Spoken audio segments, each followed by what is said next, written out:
1, 2, gdje ste ba? Dobrodošli u moj novi video iz Vojkovića.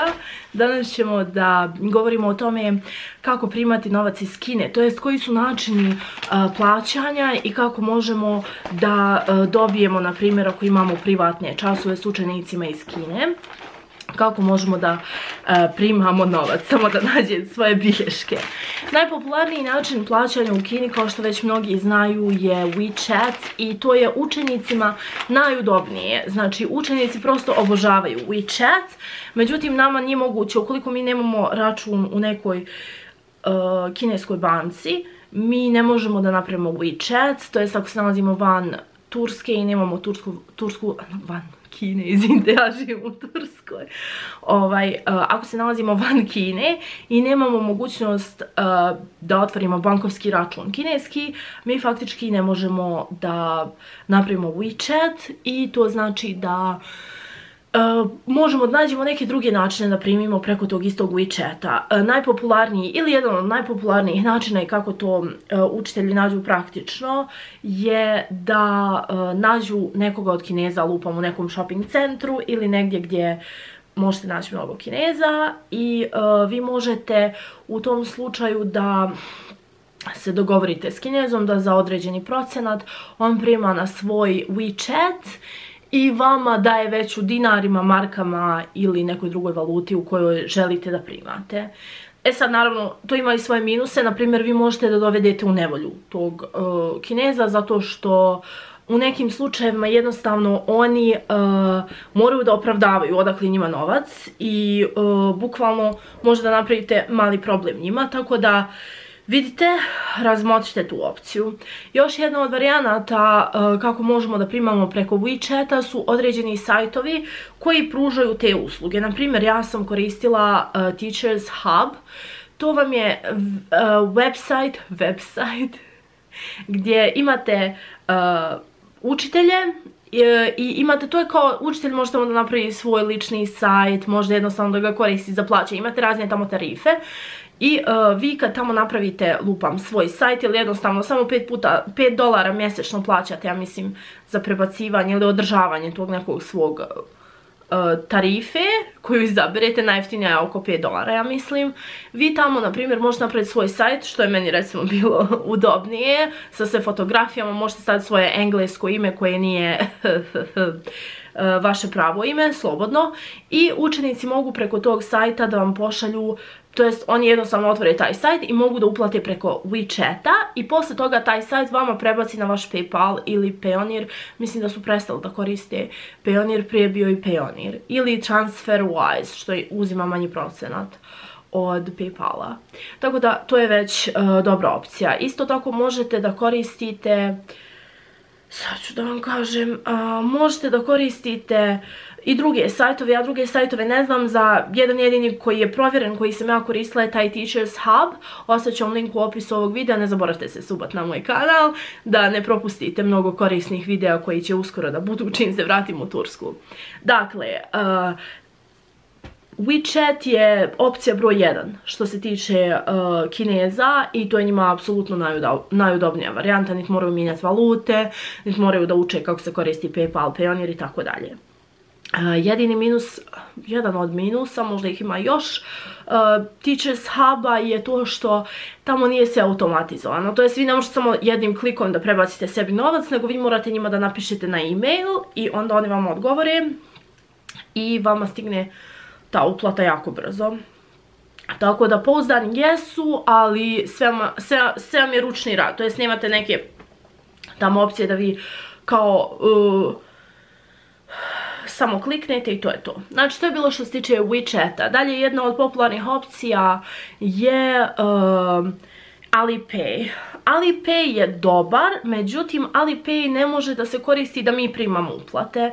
Alipay Kinezi mogu da koriste kad oni recimo putuju negdje u inostranstvo, pa da ne bi morali da skidaju cash, pa idu u mjenjačnice i gube vrijeme na taj način. Oni jednostavno s pomoću Alipaya mogu u određenim mjestima da jednostavno plate u juanjima koliko se ja sjećam. To jest, to je njihov neki način plaćanja da im bude jednostavnije i da bude brže.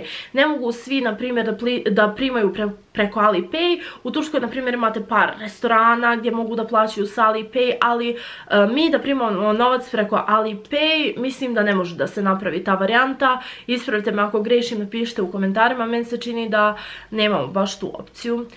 Dalje, postoji varijanta da primamo novac preko Paypala i to je jedan od najpopularnijih načina za učitelje koji ne žele ili ne mogu ili ne znaju kako da primaju novac preko WeChata. Opcija je da ga primate preko Paypala. Trenutno u Bosni je neka drama s Paypalom.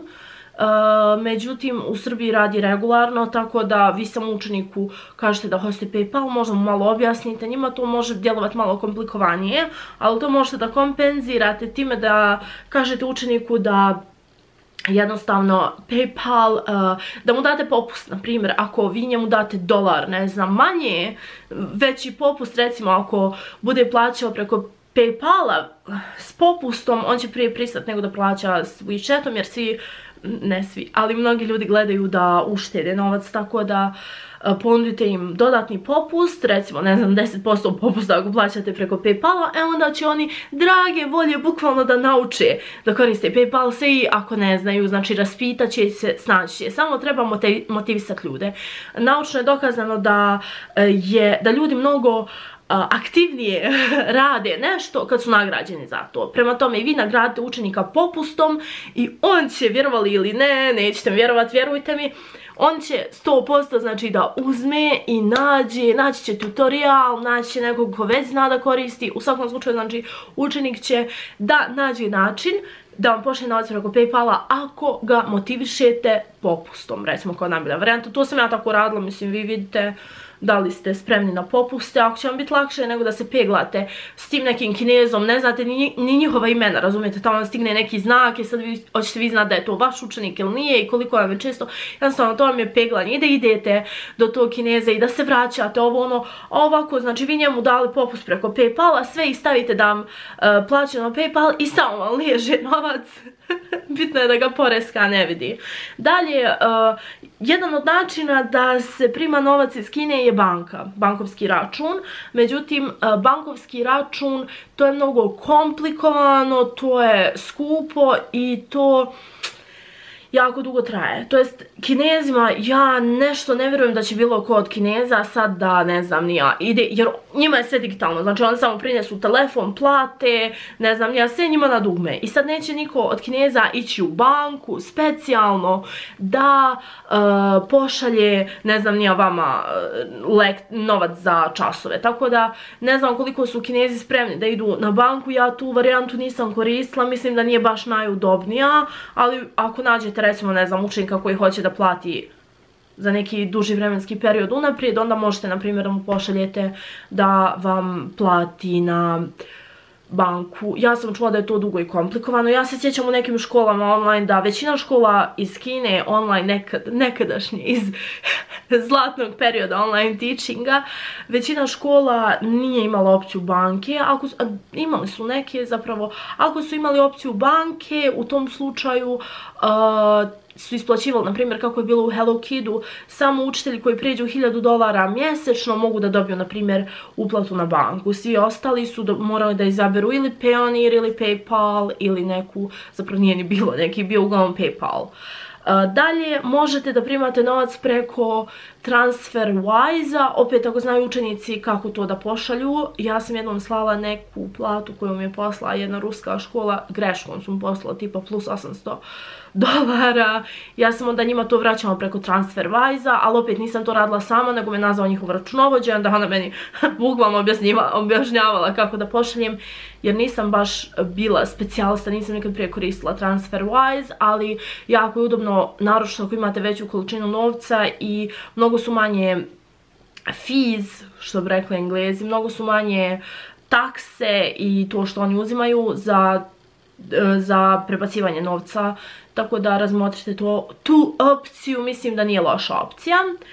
I koja je još opcija? Možete da prebacujete preko, na primjer, Western Union, to je, da kažem, najskuplja varijanta, mada i nije toliko skupo kao što sam ja zamišljala. Ja sam Western Union baš skupim zamišljala, to jest ja sam mislila da Western Union tipu uzima 30 ili 40% od onoga što pošaljete. Međutim, mislim da zavisi od zemlje iz koje u koju se prebacuje. Mislim da je iz Kine, na primjer, skuplje nego ako šaljete iz Turske. Iz zemalja koje su bliže, mislim da bi to bilo jeftinije ako je zemlja bliža. Opet nisam to 100% sigurna.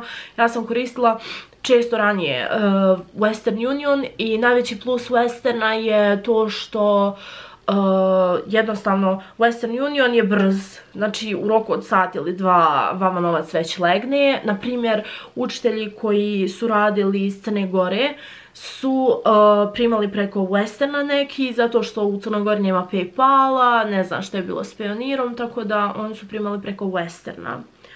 Eto, ja mislim da sam razmotrila sve osnovne načine plaćanja. Još postoji varijanta preko Payoneera, ali koliko sam ja upoznata, tamo mogu samo da šalju, to jest oni mogu popunjavati svoj Payoneer ako su registrovani kao firma, ako su registrovani kao fizičko lice. Mislim, mi sami ne možemo, na primjer, kad imamo Payoneer, mi ne možemo da stavljamo taj novac s Payoneera, ali možemo da ga uzimamo s Payoneera. Tako da mislim da je to razlog zašto ja ne znam nikoga ko prima novac preko Payoneera.